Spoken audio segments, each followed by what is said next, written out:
Я Тяницкая Екатерина Сергеевна, учитель биологии, заместитель директора по воспитательной работе станционной общеобразовательной школы. В свободное время стараюсь уделять семье. Это прогулки на свежем воздухе, игры на детской площадке, выезд на природу, в лес.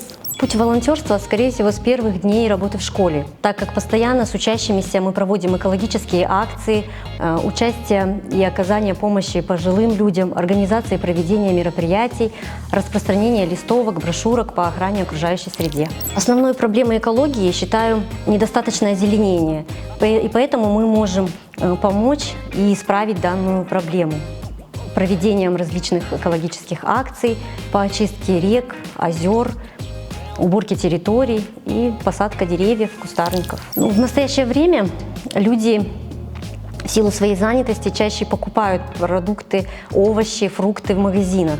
И зародилась идея о создании на пришкольном участке территории для выращивания натуральных ягод, фруктов. Тем самым мы будем получать натуральные овощи, ягоды, фрукты и поможем в озеленении природе. Тема проекта «Фруктово-ягодный сад на территории школы».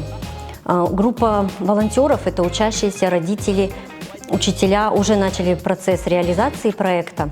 И нравится то, что этот проект является долгосрочным, что он может активно функционировать после завершения гранта. И тем самым территория будет увеличиваться, озеленение, растения, культуры размножаться, и тем самым получится большее количество сбора ягод, фруктов с нашего сада.